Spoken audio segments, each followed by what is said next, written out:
What is up, everybody? What's going on? Welcome to Sixers post-game live. Today we are reacting to the Sixers loss, 114, to 104, loss to the Phoenix Suns here. We're talking top takeaways, player of the game, major reactions from this loss. Joining me, as always, is my man Justin at J_person. What's up, Justin? What is going on, everybody? It's nice to be back. We've been gone for a little bit on this West Coast trip. I mean, it's been some late games. We had some vacations from the boys, and we are back. Sean's with us too. What's up, bud? What's going on? Listen, I'm ready to talk some Sixers and talk the pros and the cons. Let's do it. Let's do it, man. I have a raging headache. I don't know if it's the Sixers. It's probably the Sixers, but someone who doesn't give me headaches is Tiago at Tiago PHL. I'm gonna struggle getting used to that new Twitter handle. What's up, Tiago? I know what the headache issue is, Chris. Can I take a stab at it? It's Doc Rivers' decisions in the second half. Woo! Oh my goodness! Oh my goodness, man! It's we'll talk about it. Yeah, and then we've got my man from Philly Sports Network and the Pick Swap Podcast. He is Sean. What's up, Sean? What's going on? I'm a little split here. I mean, on one hand, it's like a loss to the Suns, but on the other hand, it's like that was a very winnable game that just did not happen. So disappointing to see that one go down. It is what it is. Yeah, man, it was just a frustrating end to this game. Yeah. You look at the Sixers in that fourth quarter, 4.5 minutes without a bucket until Tyrese Maxey hits a catch-and-shoot three. The Sixers go on a 10-0 run, and sure enough, you saw, unlike Doc Rivers this entire season, the Phoenix Suns make the adjustment. They go on a 13-2 run and just blow this game wide open. A frustrating loss. I'm going to throw it to you, Tiago. What's one of your takeaways from this loss? I mean, I have a couple of very good takeaways, and I have a couple of very extremely concerning takeaways. But if you were to ask me like one main takeaway from this game, we got to talk about Harden, man, because it wasn't good. Like, it wasn't good physically. It wasn't good performance on both ends of the court. There's some signs to be concerned about James Harden. I would venture to say, physically as a basketball player. Look at the box score tonight. Fourth most field goal attempts, I think. I could be wrong. That's just unacceptable, man. Like, you're here to score the basketball. I mean, especially when you're running that second unit. And you saw how Phoenix's perimeter defense was a major problem for James Harden. So I think that's my main takeaway, is that physically he does not look like the same player. And that's a problem. You look at this is a shot chart from today. Didn't hit a single 2-point shot in this game. Not one 2-point shot from James Harden. He's literally just dribbling into traffic and, hoping to get to the foul line. That's essentially his offense. And he has no lift, man. I'm getting a little sick and tired of James Harden, this ISO hero ball. Just way too much for my liking. I'll throw it to you, Justin. What's one of your takeaways on James Harden or anything else from this game? James Harden specifically, it's kind of hard to it's hard because I can agree. I think that there is obviously reasons for concern, but I think some of the reasons for concern can be due to just him. You can tell he's still trying to figure out when the time is right for him to take advantage of the ball and isolate or put his bag and just go into his bag and do what he's got to do. And then you have times where he's just a pure playmaker out there, it seems like. So I think it's finding that mix he's really still trying to figure out. I like the fact that they're getting Tobias Harris involved a lot more, and they're getting Tyrese Maxey involved a lot more. I mean, Tyrese, I believe, took 20 some shots tonight. And obviously it doesn't help that he didn't hit a lot of his shots. Obviously James didn't, Danny Green didn't. I think the Sixers were in below 30% shooting from behind the arc tonight, and they took 10 plus more threes than Phoenix did, and Phoenix was hitting 45% from three. So there's a lot of reasons why they could have lost this game. So it's not necessarily shocking to me, but James Harden definitely at times it can be concerning. I do think, and me and Tiago were talking about this a little bit before we came on live. I do think with a different sort of combination of players around James Harden, he may have a better chance, even if he doesn't have the lift, even if he does play that ISO ball. If you get maybe a little bit more of a premium 3-point shooters around him, maybe you have a better shot there. But obviously that's a maybe and that's a what if. So it's not what if right now. The playoffs are not many games away, so they got to figure it out. So we'll see. What about you, Sean? Yeah, for me, it's definitely concerning. I mean, he just seems to lack that pop and that explosiveness and to create separation, especially with his dribble, especially when attacking the basket.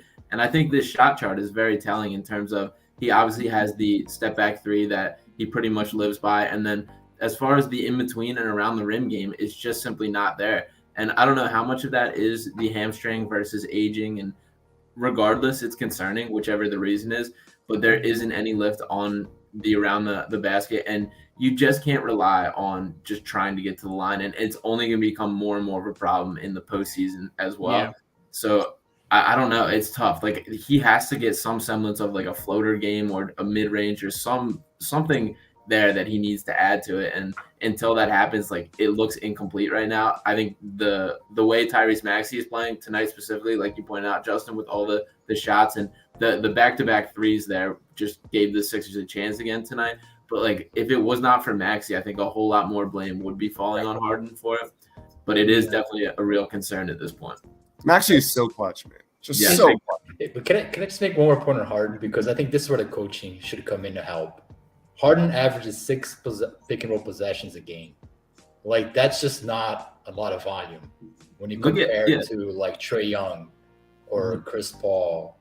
And one way you can mitigate the guy's declining physical skills is incorporating more into pick and roll concepts and use his passing, use his mind to create shots for others and to create space for himself. It's what we talked about a lot with Doc Rivers. It becomes very isolation-centric, where Harden sits on the ball for 10, 12 seconds. And that's where coaching comes in, right? So that's when the structure around coaching comes in. And it's not just you're my best player or second best player, figure it out. So just something to know. Just to piggyback off of that, like that's my main takeaway is the offense is so exhausting at times, man. You had 39 points in the first quarter, then you just completely shat the bed 3 straight quarters. This whole team is just the living embodiment of a low percentage shot, man. There's just no flow in this offense at times, and then it's just really tough to watch, man. It's the James Harden. You know that's coming. This offense, like we said 1 billion times last year, it becomes predictable. This offense is predictable. And like Tiago said, like I don't understand. Like the biggest advantage this Sixers team has is getting to the foul line. When you're not running Embiid and Harden pick and roll, and you got George Niang dribbling the ball on the ground 5 freaking times a game, like it's just not gonna work. It's not gonna work. Can I kind of, and this is not to say I feel this way, but just a counterpoint to like that thought process. Being that the Sixers have Joel Embiid and James Harden, who historically have been extremely good in isolation situations. Now, that's not to say either of them have won anything in that, like when it comes to championships, either of them have been like above and beyond like guys like Kevin Durant or Kyrie Irving. But like they've both historically been very good in isolation scenarios, and being that Doc Rivers has in the past been obviously an isolation basketball type of coach. Is it surprising at all? Like I don't find it surprising at all that they're going into that's kind of what they're dipping into. I don't necessarily think it's the best thing to do, but historically being that James Harden, the kind of numbers he put up when he was with the Rockets, the kind of numbers that Joel Embiid has been putting up all season isolation wise, it doesn't shock me the way they're doing it. So I get what they're trying to do, but I also can understand where Deibs is coming from, where it's like low percentage looks sometimes, because if it doesn't work, if it's not working to the most efficient and the best that it can, it's not working well at all. Because like you said, people are just standing around. There's not movement in the offense. So there's isolation and there's like isolation with intent. Like what we saw today was Harden sitting on the ball and then kicking it out like to Maxey with like 2 seconds left. Now Maxey's got to do something with it. Yeah, and it's like that's never gonna work. And on top of that, like the live dribble stuff, turnovers, and the stuff that he throws at the rim that's just completely off balance. Like that's leading to like fast break the other way, man. All the time. To your point about the pick and rolls, Tiago, like just look at this Phoenix Suns team, and with Chris Paul specifically, like if you're James Harden this stage in your career, that should be like the model of what you're trying to figure out, is be the guy that runs the show. He's not Chris Paul though. That's the thing though. He's not, but I think he has similar creation ability, and I would say more scoring ability. So I feel like the James Harden at this point is being the lesser version of who he's been, versus he can evolve and kind of change things to become a better version and more impactful on the game. And some of that is certainly scheme, because the Suns are terrific in what they do with the pick and roll, with creative looks, stuff they mix in with Bridges, with Ayton. They do a lot. So that's obviously not all on Harden either. But I just would like to see kind of more of that style of play from him, is how I think he overcomes kind of like the physical decline that he's on. Can I just add something to the Chris Paul discussion? And like, I think when we talk about Chris Paul and what Chris Paul is and what he possibly can be and what James Harden is and possibly can be, I look at what the Suns have, what Chris Paul has around him with the Suns, and the young bodies and the defensive minded players who can also, or 3-and-D defensive minded players, as well as a guy like Devin Booker who can just hit shots, like the hardest shots I've seen in a lot of scenarios. So it's like, I feel like Chris Paul has a little bit better of a scenario around him where really all he does have to worry about is running an offense and playmaking. Like, yes, don't get me wrong, he's got to score at times as well. But the Sixers, like, yes, of course you would love James Harden to just have to worry about being that point guard and being that Chris Paul type of guy. But with the Sixers team is built up, like, he's got to score. He's got to be a scorer for the team. And I just think Chris Paul's job is a lot more playmaker rather than scorer. And so as much as you can sit there and say, like, I want James Harden to be Chris Paul, and he may be capable of that, that's not what he needs to be on this team. He needs to be James Harden of old, which he's just not. And to be fair, it's also under half of a season of Harden with the Sixers. Like, this 100%. doesn't just happen overnight. 100%. So a lot of this is work in progress, to be fair, but kind of the line that I would like to see down the road. Yep. Let's go to some comments. Fair. Let's go to some comments real quick. Chris says we kept it close for the most part. We were aggressive early. We were not when it counted the most. SGT asks, can we win a big game? Is there a major takeaway from this game? Against a very strong perimeter athletic squad. At the wings. Does anybody have any like major takeaways in projecting this into the playoffs? There's a lot of good takeaways. Like, the Sixers scored 60 first half points against one of the NBA's best defense. When it's humming, like, they are a legitimate offense that can take on any defense. So that's a massive takeaway. I thought Embiid was phenomenal, especially in that first half. I thought Embiid made every right decision. He looked as unstoppable as he's had for most of the year. Didn't look Phoenix had any answers for him for most of the game. I thought that when Thibault was connected to Devin Booker, like, he barely heard Devin Booker's name. No. Now I'm going to ask the question, why did Thibault only play 16 minutes tonight? Because that was absurd. Like, there's no reason why Thibault should only play 16 minutes against a team like Phoenix, and that's another coaching point. So there's a lot of positives from take away from this game, I thought, as well. I think another positive that you can take away is Tobias Harris getting involved. I think if he's playing to that degree consistently, and obviously I think we can all sit here and say that's probably not going to be consistently Tobias. It never really has been consistently Tobias, and he also hasn't consistently shown us that he can come up big in playoff moments while he's been with the Sixers. But I think if he can take that step in the playoffs this year, I think that'll be huge, considering what he needs to be on this team for them to be consistently winning. I think another takeaway is that you can see what a team built around its stars perfectly looks like. I think you look at the Suns and you see, okay, it's much like the Bucks in my opinion, at least the Bucks of last year, where it's like, okay, they're perfectly balanced around their best players. And I think the Sixers aren't there yet, and I think we've all known that. I think it's going to take another year likely for them to get to that degree. But I think it's coming. I just don't think – I think this year if the Sixers are going to win anything, it's going to be they're going to be having to play pretty perfectly in some games. And we'll see what happens.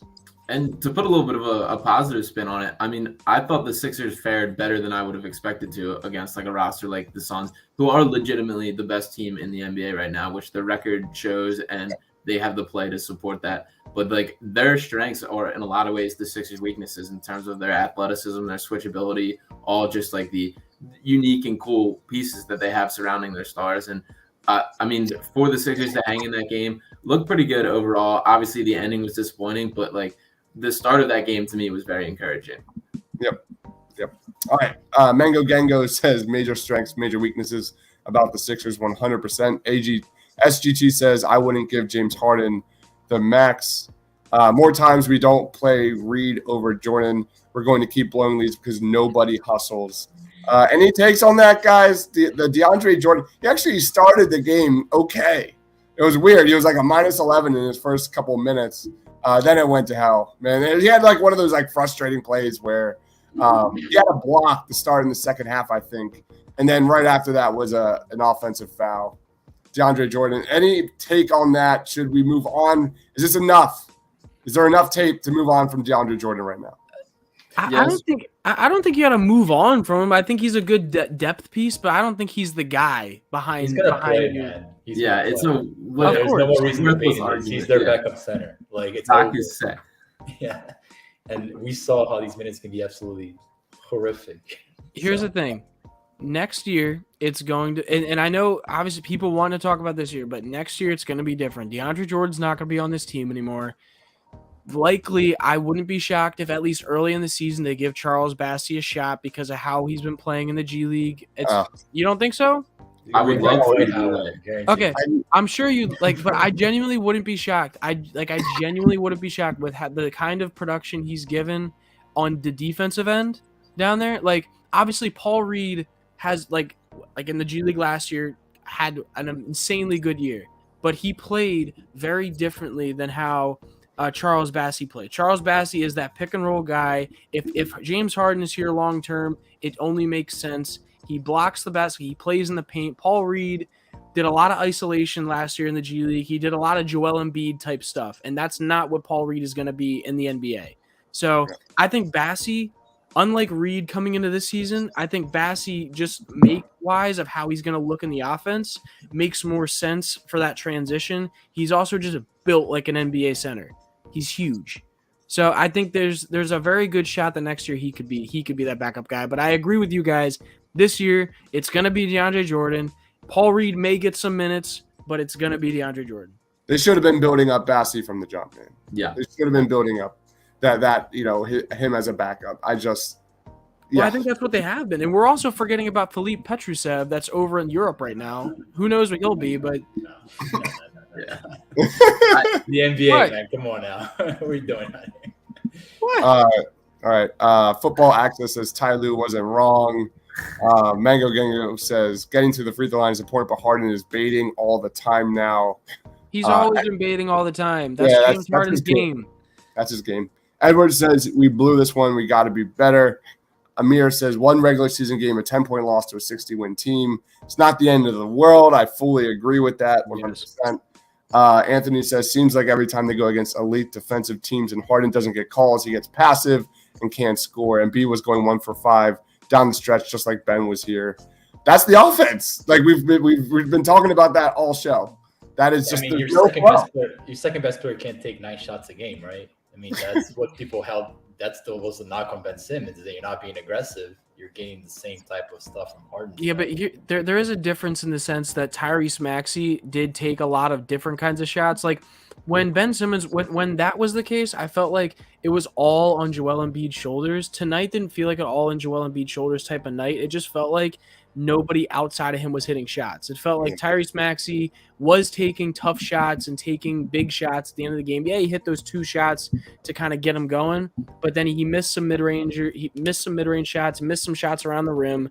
So I don't think of this game as similar to the Ben Simmons years with Embiid. I think it's just all around your second and third best player were missing shots tonight. And to be fair on James Harden's end, like he found Matisse Thybulle at least a few times under the rim, and he just bobbled it. He just straight bobbled it or missed it.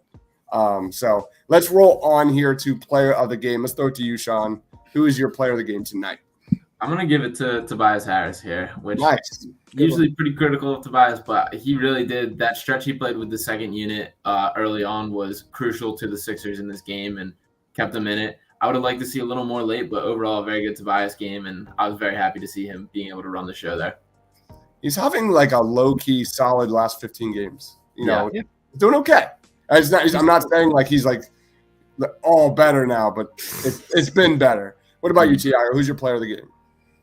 I mean, I'll go with Mac. No, I won't go. Maxi was really bad actually for most of the game. I can't. I'm sorry, man. First half he was absolutely terrible. Second half was much better. I'll go with Embiid. I think that Embiid played extremely under control. I thought when they were trying to trap Harden early in the game, Embiid was showing himself big, playmaking off those traps. Very under control. Hit some tough buckets. Was phenomenal defensively for the most part. So, I mean, you got the Embiid that you need to beat Phoenix. You need the other half of the equation to show up, but Embiid was absolutely sensational. Justin. All right, I'm going to go to the other side. I'm going to go to the Suns. I just love watching Chris Paul play basketball. He's a menace. Yes, he's a hothead, but man, is he's so good. The IQ, just like this, how he manipulates a defense. If you want to actually sit there and learn something about being a point guard, just throw on like tape of Chris Paul. It's all. He's efficient. He gets his teammates involved. When someone's hot, he knows to give them the ball. It's just he's always there. So I think Chris Paul, just showing him some love because who knows when he'll be out of the league, but it's show him some love. Yeah, my player of the game, given it is Oscar night, the Oscars are literally going right now. Best acting goes to Devin Booker for sure, man. Yeah, I don't watch a lot of Phoenix Suns basketball games, but dude, that guy was talking trash. He was arguing, complaining about foul calls the entire game. Is that normal? Is that normal, Devin Booker? I thought it was especially bad tonight. That is somewhat normal, Devin Booker, but it stood out. It was the off the rip that like stood out to me. Yeah. It was right from every tip off he was going, which he was. I think something was said from the Sixers bench because he was out. Like, no, Devin Booker's a bucket. We all know this, but like, I didn't expect him to be that much of a bucket that early in the game. And as soon as a timeout was called, he was screaming at the bench. And I read the words off his lips. I tweeted about it. Oh my God. I gotta remember what this was. It was like, don't get me started. Don't get me started. And like, he was yelling at the Sixers bench. So my assumption is someone said something to him when he missed a shot early on. There's some guys you don't trash talk. Devin Booker's one of those guys. Yeah, he will go off. Yep. So it's probably Niang, I would imagine, because that's my guess. Who knows? But yeah, he said, don't get me started. He said, don't get me started. So, and that was, I think at that point he hit like 3 for 4 or like 5 for 6 or something like that. Yeah. So yeah, my thing tomorrow morning will be looking at the defensive possessions between Booker and Thibault, especially in this second half. You look at Booker; he was 0-3 in the second quarter. For 0 points after going off for 22 points in the first quarter. Right. I got to rewatch what happened. You know how many minutes Deibs played in the fourth quarter? I mean, there was probably at least a 10-minute stretch where 0 minutes. He played 0 minutes in the fourth quarter. That's absurd. Wow, man. Again, with Booker and Paul going off, it's absolutely absurd. So. And this is a random question I have for you guys, just because I'm curious. Do you think any part of the reason why Doc wanted to keep Danny Green in the game over Thibault is maybe based off of Danny just not playing for a while and wanting him to get more minutes and wanting him to get more experience, wanting to see how they match up with him on the court against the Suns, considering it could be a deep playoff matchup? They should be playing together. There's enough evidence to suggest you play both together. I agree. So I agree with you. I'm asking you what you think. You should have enough scoring between Embiid and Harden that you can sacrifice. He's never going to sacrifice Harris. Right, because he thinks Harry's a closer. But to me, I look at the box score, and as much as we love Maxey, to me, like Maxey's not a sure thing that he should be closing out games. I mean, he gets picked on defensively all the time. So depending on where you're at in the game, you can match up and pull Maxey out for certain matchups and put him back in for their matchups. So he just goes into that default mode of like, it's either Thibault or Green, and I got my 4 guys. And he's not playing the matchups. Like Maxey was horrific defensively tonight. He was a minus 25. I mean, that is a lot to do with his defense. Yeah. But he doesn't play the matchups like that. And he got burned because against Phoenix, man, like there's no room for error against that team. It's 100%.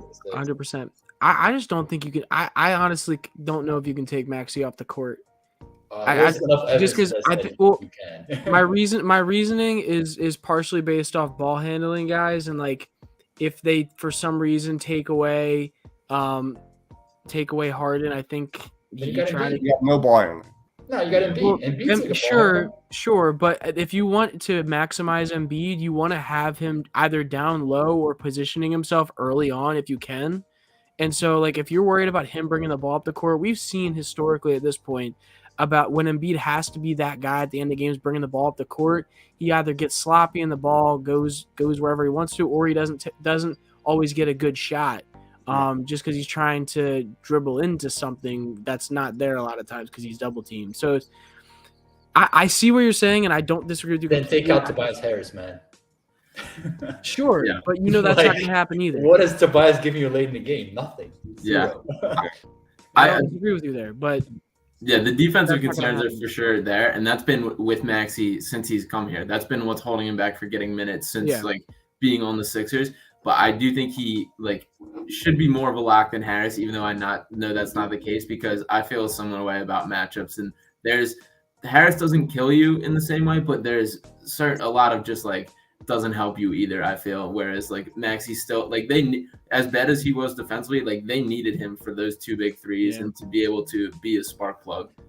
At one point he had Tobias Harris on Chris Paul, and it was 3 straight possessions. Pick and roll, boom, pick and roll, boom, pick and roll, boom. And it's like, what the hell, man? And here's my thing, and that's where you go into this team isn't built correctly completely yet. Like that's where it goes into likely next year when Tobias, as much as we love Tobias's growth and we love him as a person, we think he's a good dude, as much as everyone feels that way, he's likely not going to be on this team next year just because he doesn't fit as well. Think about it. If you have it, even if it's Jay Crowder on this team, it makes a little bit more sense because he's defensive minded and he shoots a lot of threes. Like it's as if you have another George Niang type of dude on the team, it makes a little bit more sense. And so we know this though. That's not new information, at least from the TPL aspect. Yeah. All right, let's wrap it up. I'll throw it to you, Sean. Where can we find you, man? What do you got going on? Yeah, follow me on Twitter at Sean_Bernard1 right there. You can check out my written work on PhillySportsNetwork.com and check out the Pick Swap podcast on YouTube and on Twitter as well at PickSwapPod. Love it, love it, love it. If you guys aren't following that, you're doing it wrong. And that is Tiago. What do you got going on, man? Yeah, man. Hopefully we can do more of these as the playoffs start up. Just try to spend some time watching the opposition. Watched a lot of Milwaukee last week. They are playing really good basketball. They're going to be very, very tough out. So try to watch some more Brooklyn. Boston is whooping everybody's ass, so got to watch them. See what they're going to do. I don't like it. I don't like it at all. Yeah, Sixers have a big game coming up on Tuesday against Milwaukee, man. That is must watch. Justin, what do you got going on, man? Yo, so go follow me on Twitter at J_Persichetti.